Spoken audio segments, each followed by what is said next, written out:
Baltimore's baseball team is the Baltimore Orioles. They play at Oriole Park at Camden Yards in downtown Baltimore. Orioles were supposed to play a home game last night against the Chicago White Sox. For all the reasons that you think that Orioles game in Baltimore last night was canceled. They also decided to postpone another game that was due to be played today, also a home game in the Orioles' downtown Baltimore stadium.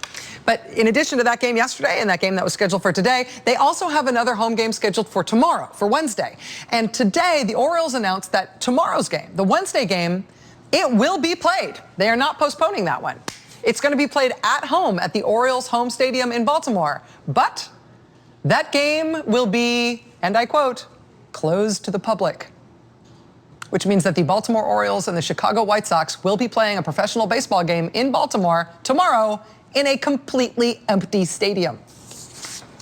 No lines for beer or peanuts. The wave might finally work, but boy, is that going to be weird. Nobody in Major League Baseball today, including the official historian of Major League Baseball, could remember anything like this ever happening before in American history. It has happened in pro soccer overseas, maybe. It once happened in a college baseball game because there was flooding near the game. But in terms of a major league ball game, they have never before played in a completely empty stadium.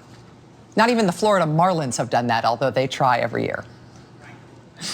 That audience-less Orioles-White Sox game, which will look a lot like a regular Florida Marlins game. It will happen tomorrow afternoon at 2 p.m. in Baltimore. As we were learning about that historically strange piece of sports news today, President Obama was at a press conference today in the White House Rose Garden alongside the Japanese Prime Minister, who's visiting for a big state visit that includes a formal state dinner and the whole 9 yards. And while he was giving this joint press conference with the Japanese Prime Minister about a lot of issues of joint